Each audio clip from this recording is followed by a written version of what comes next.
Welcome everyone to the Enactus Careers Workplace Readiness Forum, proudly presented by RBC Foundation.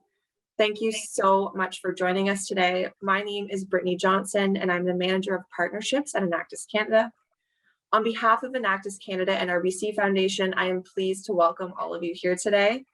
We couldn't be more proud to be able to provide a platform for the many outstanding student leaders in our network to connect, share, and learn from each other, and from the HR representatives from our amazing partner companies, including, of course, RBC. We will begin our forum today with a panel of incredible leaders representing diverse industries who will share their career journey, including pathways, network experience, lessons learned, and career development insights. Then we will move to a Q&A period where our participants joining us from across the country will have an opportunity to join the discussion before we move into 2 rounds of breakout rooms for more in-depth career-focused discussions. I want to once again thank RBC Foundation for this opportunity to connect for today's forum, where we hope to encourage open dialogue and establish connections, while providing an opportunity to discuss diverse industries and career pathways. As one of Canada's largest banks and a purpose-driven company, RBC is dedicated to creating a positive social and economic impact within the communities they serve. Through programs like RBC Future Launch, RBC is empowering youth for the jobs of tomorrow by increasing access to work-related programs, tools, and resources. It is very fitting that RBC Foundation would support the Enactus Careers Workplace Readiness Program and today's forum as we discuss career pathways and perspectives. When you were young and people asked you what you wanted to be when you grew up, they were asking about your desired career path. However, people don't always choose their career paths and meet each of their professional milestones in a straightforward way. Usually, people's career paths are long and winding, with many stops, detours, and decisions along the way. Choosing a career path, however, is a great way to start out your career to build the skills, education, and experience to find a satisfying, enjoyable job. Enactus Canada today brings together an incredible network of business leaders and HR professionals from all industries who are willing to share their stories and advice with all of our young leaders today. The conversation will be focused on career pathways, network experience, lessons learned, and career development insights. Once again, thank you, RBC Foundation, for making today's event possible. To help facilitate today's discussion, I would like to introduce another organization dedicated to supporting youth, Mentor Canada. I'd now like to welcome Tracy Luca-Huger, Director of Strategic Partnerships and Initiatives, Mentor Canada, and Daniel Horgan, Founder and CEO of CoLab. Thanks so much, Brittany. On behalf of Mentor Canada, we really want to thank you for the opportunity to engage in this exciting event. Not only does our work align as far as engaging young people in career mentoring conversations, but our work also aligns with RBC and the good work of the Future Launch strategy. And so at Mentor Canada, we are working towards building opportunities for young people to not only gain mentoring opportunities and experiences, but to have conversations to launch their pathway forward. So on behalf of Mentor Canada, we are thrilled to facilitate today. My co-facilitator with us is Daniel Horgan, as Brittany indicated, and I'm going to hand it off to him so we can get started. Thank you. Excellent. Thanks, Tracy. Welcome, everyone. Thank you so much for being a part of today's event. I want to start with a quote from Brene Brown. Brene writes, "Connection is the energy that is created when people feel seen, heard, and valued, when they can give and receive without fear of judgment." That really encapsulates our goal for the work that we're going to do together over the next 90 minutes or so. So we're going to aim to create a safe space where everybody here does feel seen, heard, and valued. Where you can celebrate some of the wins that you've had recently.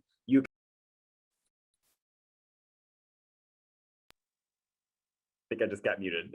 Can you guys hear me? Awesome. All right. So I just wanted to say, in terms of that quote from Brene Brown, this is an opportunity for us to come together in a safe space where you can really celebrate some of your recent wins. It's an opportunity to also troubleshoot some of the challenges that you have been facing and gather the insights from the unique experiences of all the people that we've gathered here. It really is an opportunity to balance both teaching and learning together.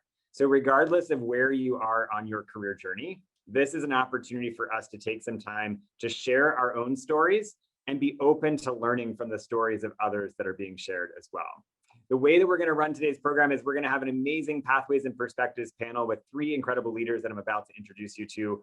And then following that, we're going to dive into 2 rounds of small group discussions, where we'll be able to reflect further on our own career aspirations, gather additional career insights, and further expand your networks over the course of your experience in today's event. So without further ado, I'm going to go ahead and introduce our 3 leaders that are joining us for our Pathways and Perspectives panel. I'm going to start by spotlighting Mark. So Mark Beckles is the Vice President of Social Impact and Innovation for RBC. He has over 25 years of experience in financial services. He has executive leadership experience in banking, insurance, risk management, and nonprofit leadership. As Vice President of Social Impact and Innovation, he has overall responsibility for RBC's Future Launch Initiative, a $500 million 10-year initiative to help prepare Canadian youth for the future of work. Mark, thank you so much for being here and being a part of our panel today. Thank you for having me, Daniel. Absolutely. All right, I'm going to turn next to Julia. Welcome, Julia. Julia Deans is President and CEO of Habitat for Humanity.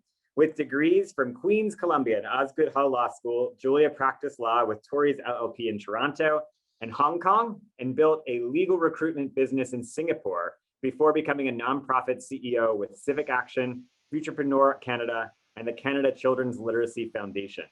She's been named one of WXN's top 100 most powerful women, a YWCA Toronto Woman of Distinction, and Woman of Influence Canadian Diversity Champion, among many other accolades.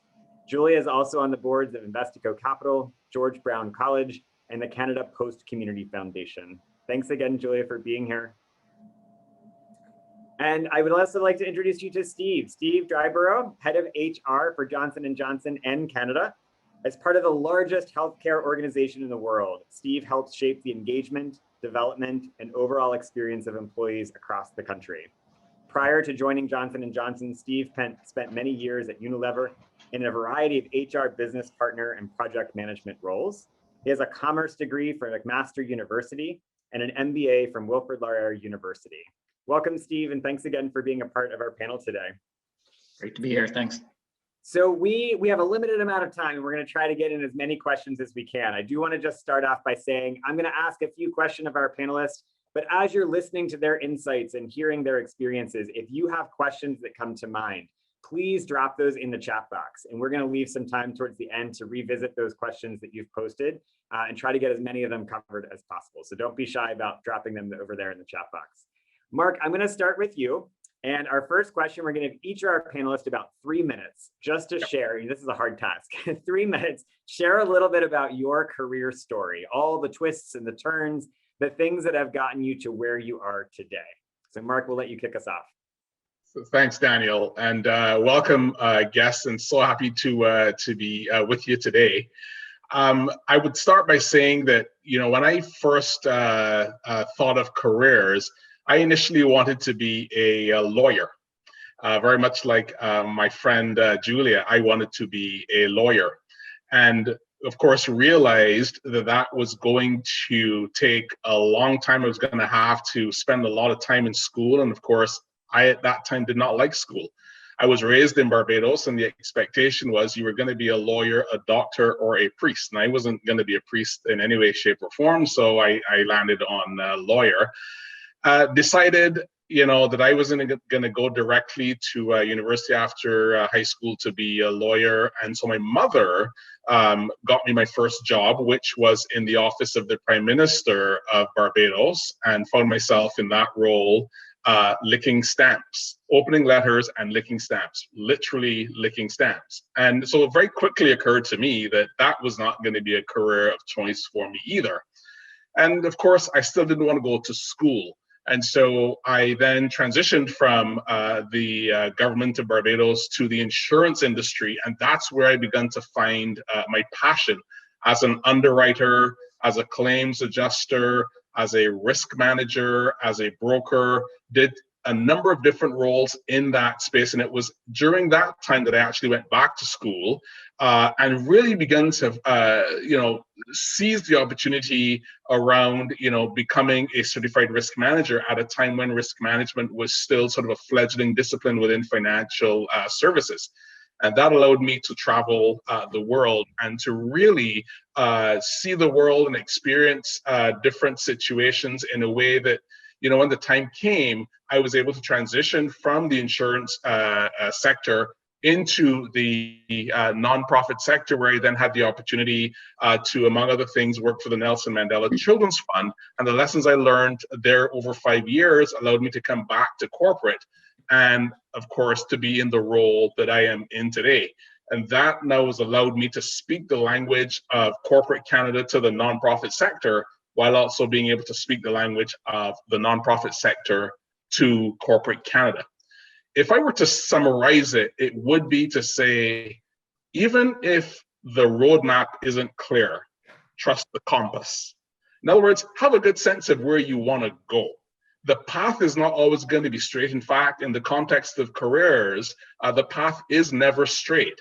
But if you have a real sense of where you want to go and the experiences you want to have, and your compass is correctly adjusted, you will get to where you want to go. And I think if I were to think of my experiences and where, that first job of licking stamps has brought me to where I am today, and all of the experiences in between, and the good fortune that I've had of meeting a wide array of individuals on that path that have supported me, that have challenged me, that have championed me.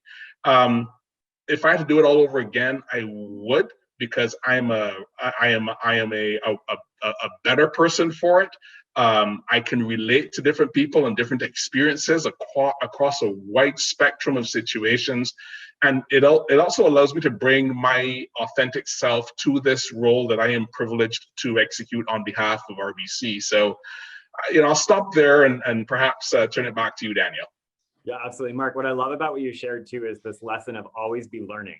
From the time that you were licking stamps to navigating into the insurance industry and working with the Nelson Mandela Children's Foundation, you were always looking for the lessons in those experiences and in the network that you were building. And that's such a powerful lesson, I think, for all of our young leaders, for all of us, frankly, that are tuning in.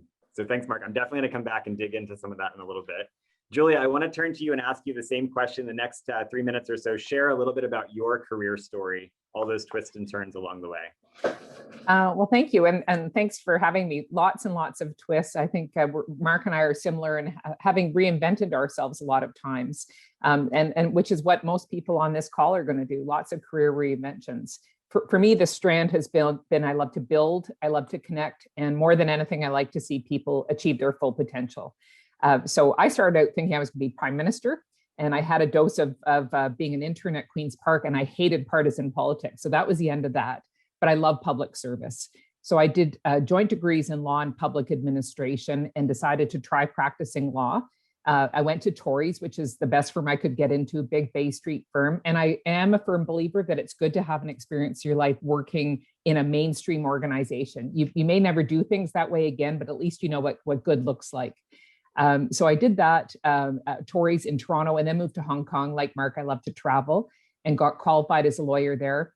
But I didn't love practicing law. I moved to Singapore and decided I wanted to prove I could make money. So I opened a legal recruiting business that went really, really well. But then having done that, I said, now I can go back to what I love, which is public service. So I returned to Canada. I did a lot of volunteering for a while, getting my kids sorted. And then I became CEO of a group called Civic Action, which brings leaders from all different sectors together to take on really large city building initiatives and big problems. I love that. But our chair, David Pico, died when I was in my 7th year. It almost killed me too. I recruited John Tory, who's now our mayor, to be the chair, got him settled. And then I went for my next adventure. I chaired the task force that created Ontario's first immigration policy, and then joined Futurepreneur, which was amazing because it was helping young people open businesses right across the country.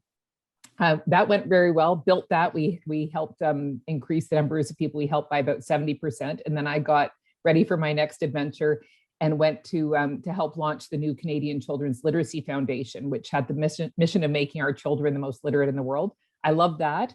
I had a different view of the strategy than our board, so that was probably not the place for me. So I went off and found my next and current adventure, which is one of the most wonderful of all at Habitat for Humanity. And our goal is to for everyone in the world to have a safe and affordable place to live. And if you didn't think that was important a year ago, you know it is now. We've had a hard year, but a really good year, and we just embraced a new strategy to do much more. So it's a pretty exciting place to be. And that's it for me. Julia, I have to ask you a quick follow-up question because I just love how you told us the story of how you've reinvented yourself into different roles through the years in different places as well. I'm curious, what did it take to reinvent yourself? As we think about our own journeys and reinventing ourselves on our journeys, what are some tips or tactics that we should keep in mind? Always picking doors that are going to lead to more doors being open. So you're open to opportunities, and figuring out how to create those opportunities and go and get them. And the other thing is to have an inventory of the things that you are good at, so that you can package them up in different ways. So for instance, when I was volunteering at my kids' school, I learned how to get people to do things for free and give me things. And that was really useful for going into the charity world. So you, along the way, you get these skills and you can package them up and sell them to people like Steve and have him convinced that you can do a job that he has. Awesome. Thanks, Julia. All right, Steve, I'm going to turn to you and ask you the same question in about 3 minutes or so, if you don't mind sharing your career story as well.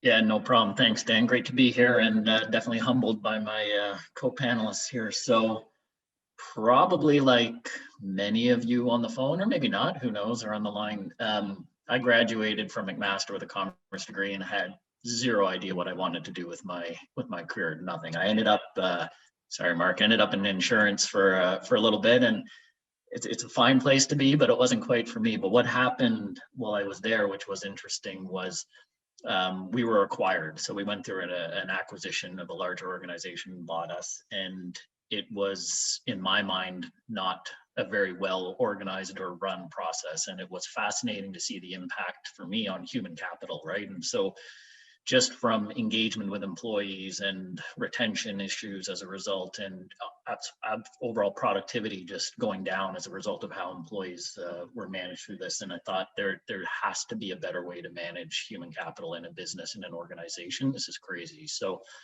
I took that opportunity to actually leave, go do an MBA, and use that to actually pivot into a career in HR, where I thought I could actually make an impact in this space and see what we could do for employees in industry. So that's how I got into the field. I was lucky enough when I graduated to actually get a role with Unilever, and as an organization, they are phenomenally focused on employee development. So for the ability to work there and just be able to grow, I took that opportunity and I said, what am I going to get out of this organization? I'm going to get as many unique skills, experiences, opportunities as I can. So a couple of years in, I went to my different leader in the business and said, hey, I want to go work in one of the unionized factory down the street. Never been in a factory in my life, but I want to go be the HR lead in that. So that was one new unique experience that we could talk for many other minutes on. But after that, it was, then we went through a large HR transformation. It was the largest outsourcing deal in history. And I said, I want to be a part of this. This is history making. So got to be the project lead for what that impact was for the 45 factories we had in North America. After that, I said, I need to lead people. I need to figure out if I'm good at this. Can I actually inspire, lead, and manage people? And went and got a job where I was a regional lead and had a team of 10, 12 employees or whatever, and leaned into that for that experience. And then I thought, what else do I need to do? Well, it's probably be good if we had an international experience under the belt. So let's go over to Europe. And so we went for a couple of years and it was a phenomenal experience just leading the supply chain for our UK and Ireland business, and also got to work across projects across the broader European region, which was great. After that, I got to return back to Canada and do what I thought would be great next, which was how do you be part of the broader strategy of an organization and sit in amongst, a leadership team of a company and help drive the strategy, be part of that C-suite, if you will, and was lucky enough to be able to do that for a couple of years with Unilever.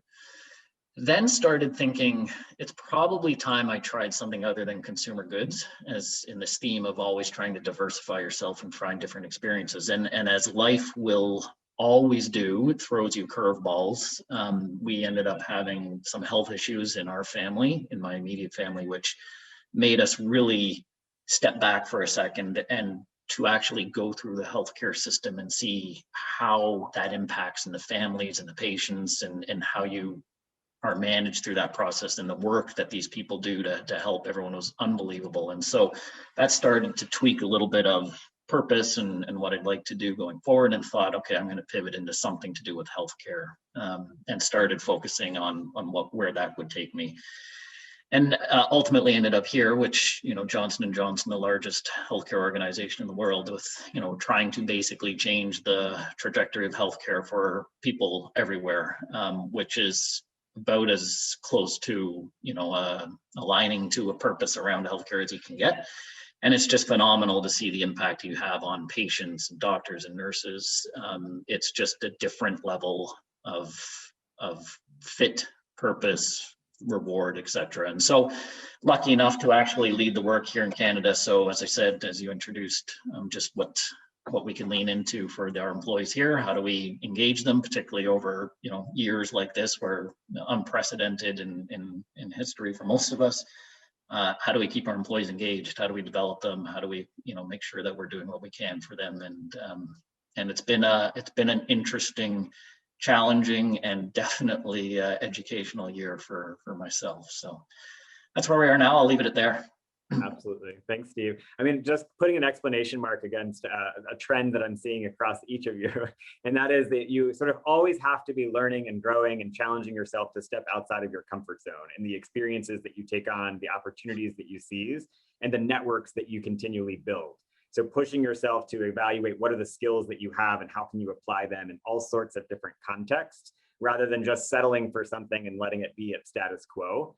So really great insight, really great advice for everybody here to take on.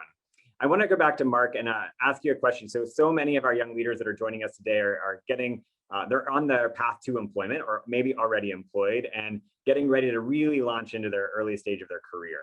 For somebody who's getting started in their very first job, what are some of the most important things that they should keep in mind within that first 90 days to really set themselves up for success? I would say the first thing is to be open to new experiences within that 90 days. Be hungry to learn and to understand the organization and the environment that you are a part of. Be curious, be patient, as well as start the process of building your network right at that moment. I think sometimes we think that we've got to wait until we are sort of, later stage in our careers, whether it's a second or third career, to begin thinking about, what our network needs to look like for the next opportunity. The first person that you meet is an opportunity for a network. And, I'm sure that, my fellow panelists will attest that there are relationships that you've established at the very beginning of your careers that actually remain a significant part of your life right through your entire career. There are relationships that you establish at the beginning of your career that you sometimes think nothing of. You file those relationships in file 13, and 20, 25 years later, those relationships actually come back to unlock real opportunity for you, or where you can create opportunity for them. And so, those are some of the tips and suggestions I would have for young people just starting out their careers, and also to say to embrace ambiguity. The world of work is actually changing on quite a rapid scale, and the jobs that we are doing today are very different than the jobs that our parents did, and the jobs that their parents did, or our grandparents did. And the jobs that our children will do are going to be very different than the jobs that we are doing, in large part because technology is changing the way we work. Technology is not replacing us. We're working differently alongside technology, but the nature and the type of work that we are doing is changing. and how we interact then with people on the job, our colleagues and so on, that is also changing. And so being open-minded and being adaptable and being fungible, as I said, being curious, being patient, exploring opportunity. I think those are some of the things that, young people starting out their careers or even in jobs today need to be thinking about as they traverse the ever-changing world of work. And I would say that even as we think about COVID-19 and the impact that COVID-19 has had, globally, but certainly in the context of Canada and the workforce here, the jobs that we are privileged to have, COVID-19 has changed us forever. There are jobs that we are not going back to that are the same. This pandemic will have had a significant impact on those jobs. And so as you think about Canada recovering from the effects of COVID-19 and the opportunities that will emerge from that, I would say embrace them and think about think about how you as an individual can be a value driver for the company that you're privileged to be a part of. I say all the time that innovation begins with ideas. If there are no ideas, there's no innovation. And as young people, we think of you as our future. To the extent that you can be innovative in your thinking and harness your creativity to help, drive this economy forward as it begins to recover from the effects of COVID-19, I think you will find even within that, regardless of whether you are working for a company or thinking about entrepreneurship and, creating your own enterprise, to the extent that you've got an idea that really can be transformational for society more broadly, run with it. That's great. Mark, you hit on so many great themes. I just want to put an exclamation mark next to them. So the importance of curiosity, coming in curious to a new role, the importance of connection and really building out your network from day one, the importance of adapting, understanding how you can continually stay relevant in the context of your role and in the company you're a part of or organization. And then lastly is just driving those big, bold, innovative ideas, being a part of the solution versus just surfacing challenges or obstacles to the team. So Mark, thank you for that. I want to jump to Julia and bring you in on the conversation, particularly around connection. We all recognize that our network is such a valuable part of our career journey. And so I'm curious, Julia, if you can share a few tips or tactics around how do you not just build, but manage your network effectively? Oh, you're on mute. Thanks. One thing that I'd love for everybody on this call to think about is a quote that comes from Maya Angelou, who was an incredible American poet. And I hope I get the words right, but she said, "People will forget what you said, people will forget what you did, but they won't forget how you made them feel." And to me, that's life, and that's networking as well. And so when Mark talked about those people you meet on your first day of work, they'll remember whether you were nice to them. They'll remember if you smiled. I had somebody who leads one of Canada's biggest technology firms say, "I remember you from when I was the receptionist at Torrey's and you were a summer student and you were the only person who was nice to us." And boy, had the wheels changed by now. But that, I get shivers when I think about it because it's so true. And so reaching out to people and building that personal connection. Networks are what's going to help you get jobs, get information, get support when you need it. I do it naturally. I love to connect people and meet people, but if you don't, you can do it deliberately as well. And just even if you're new to Canada, you're new to a city, whatever, you've already got a network around you. The people on this call, the people who are your professors, the people who are alumni. And right now, it's never been easier to get people to take your calls and spend some time with you because everybody's bored silly at home. And there are very few people who won't give you 15 or 20 minutes if you reach out and say, "I'm inspired by what you do. Can you spend 15 to 30 minutes with me telling me about your journey and giving me some ideas for my own?" And anybody who doesn't give you that time is either a nasty person, and there aren't too many of those, or they really are too busy. But then go on to the next person and start to build them out through LinkedIn. And just a few tips on that kind of networking is the big one is just remember you're using people's time and use it well. So prepare yourself, prepare them, send them your CV or whatever it is, give them an idea of what you're looking for, offer to help them. If I'm looking at Ivana and Matthias, if I'm talking to you, I want something from you. I want you to tell me what you think about my organization, or if you have any ideas for me. So it's not a one-way street. And the final thing is to follow up, first to say thank you, but also to let them know what happens with you. So if you want to maintain your network, let them know what you're doing with your life, and send them an update from time to time. Go with them on LinkedIn, send them something you're interested in, ask how they're doing, and they will be your part of your network forevermore. I guarantee it. Julia, those are amazing tips. And I want to encourage everybody here, as we dive into in a few minutes with a small group breakout discussions, you're going to get a chance to meet a lot of different people in a networking space that's virtual, right? But think about how you can apply Julia's tips literally right after today's event, right? How can you reach out and thank somebody for taking the time to be a part of the session, ask for that informational interview to learn more about their particular career experiences, or ask for an introduction to someone in their network, follow up and share with everyone that you connect with where you're going on your journey. All these tips that Julia is sharing, really challenge yourself to put them into action and see what it does as you continue to expand and really deepen your connections with other people. Steve, I'm going to jump to you and ask you, you shared a career story with so many different turns that were shaped by your professional experiences, but also some of your own personal experiences as well. And so I'm curious, when you reflect back on that journey, what are some of the things that you wish you would have known at the very beginning of your experience? Yeah, great question. Hindsight. I think for me, what I wish I would have taken in better right as a younger age is just, regardless of the situation or what happens or how your journey twists or turns, there's always going to be something for you to learn in that space, right? So you don't land the job you wanted, there's something to learn from that. You're not getting promoted, you're deciding you're going to have to take a lateral job, there's something you can learn from that, right?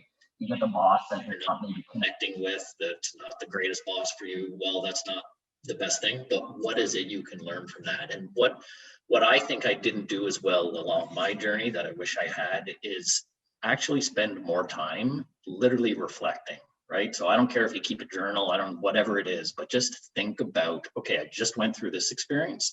What did that mean? What did I learn from it? What would I have done differently, right? And for a few reasons. One, so that you can actually think about how to navigate differently going forward.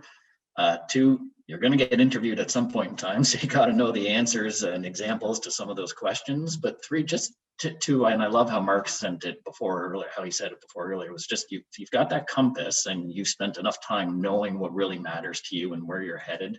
It's only going to make your journey better going forward. So I mean, to summarize that, I would say just reflect, like spend the time actually reflecting on what's happened, and it will do wonders for you. Yeah.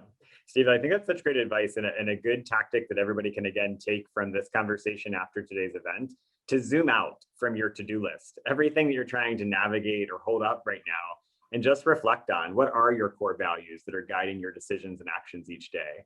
What are the activities that you get a lot of energy from, that you feel drawn to, right? And how can you lean more into those spaces with more intentionality? I think the intentionality is a key theme from Mark to Steve to Julia's experiences that they've shared, is being super intentional with not only reflection, but then taking action based on that reflection.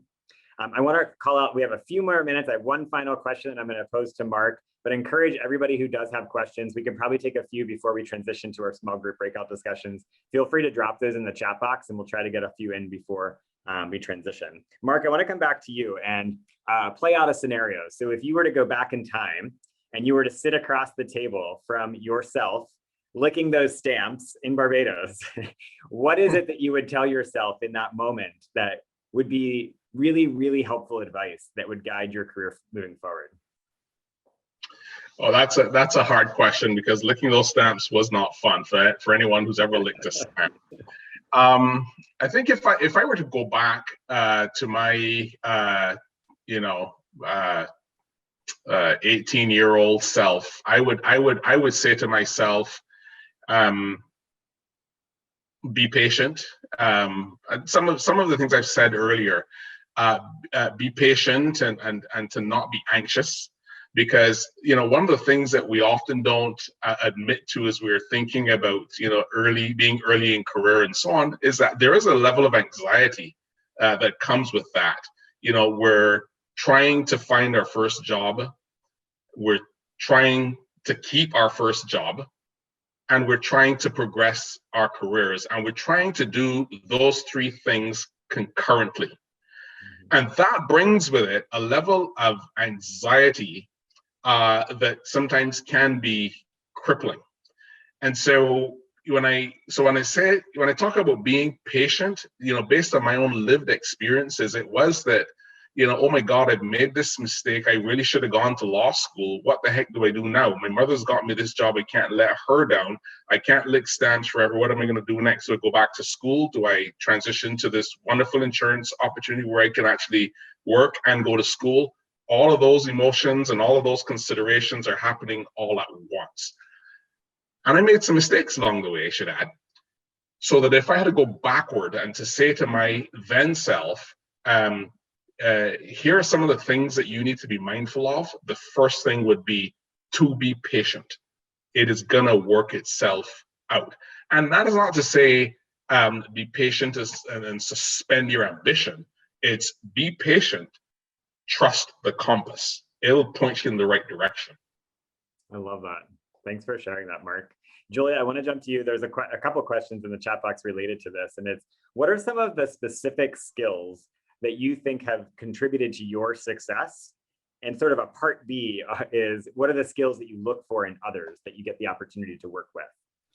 Well, thanks. I noticed there was also something about, specific certifications and things. To me, and I bet for everybody here, looking for people who are intelligent, curious, creative, good communicators, can work in teams, can deal with other people, can sell, and that means selling an idea. It doesn't necessarily mean selling Band-Aids or healthcare products or financial service products. Can you sell an idea? And those are things as Enactus students, you all do. I see it every time I see Enactus students. But remember, those are the skills that will get you through a conversation and convince somebody they want to have you on their team. People are looking for people they want to work with, who they think are going to be able to help their team do better. And I think those basic skills are huge. And then you get to the other things that prove that you've got, certain abilities or whatever. But for me, those skills are absolutely paramount. And the rest, everything else can be learned either on the job or on the side. Awesome. Thanks, Julia. Steve, I'm going to jump to you. There was a question that came through in the chat box around the HR industry. You mentioned so many changes, such a challenging year over the last 12 months. Where do you see the HR industry going moving forward? What are some of those trends that stand out to you?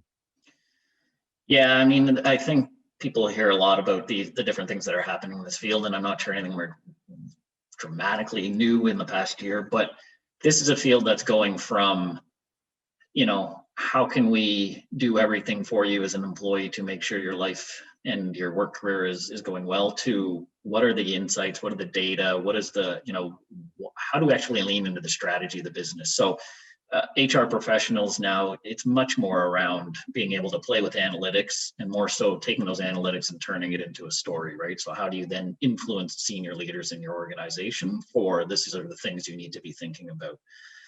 What is HR fixated on right now? It's what you guys would expect, future of work, for the buzz term that's out there. What does that look like for all these organizations that had physical locations? What does, post-pandemic look like? How do we re-engage employees? I would say that's one. And the second thing is just our employees everywhere, people are engaged. We are exhausted, absolutely exhausted. So what are we going to do to make sure that coming out of this pandemic, we have employees engaged, we have the energy, we know where we're going, and we can actually harness that? Because we spend an inordinate amount of time trying to help the mental health of our employees right now. And it's just a conversation that really didn't happen to this degree even 2 years ago. And yet we know just through data that it is a big deal. So it's different areas that we're now realizing we need to make sure that we're supporting. And I think the last comment I'll make is that it's more so around how do you support the overall life experience of employees now, right? It's so how do we lean in from helping you from the mental, physical, financial health? How is it that we actually make sure, you know, your purpose comes to life at work, et cetera? It's a much broader way of viewing engagement with employees than it historically was. And I think organizations that figure that out will definitely have an advantage. Awesome.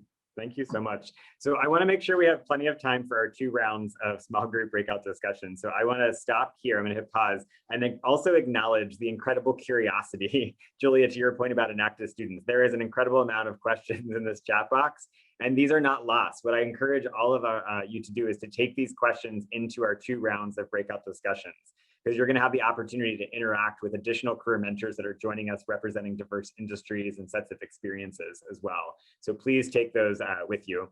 Mark, Steve, Julia, thank you so much. In such a short period of time, I feel like we covered so much ground and so many insights that we can really put into action. It's not just about the learning, but really the application of that learning along our journey. And so really appreciate you sharing that personal stories as well as those tips and tactics as well. So thank you, thank each of you.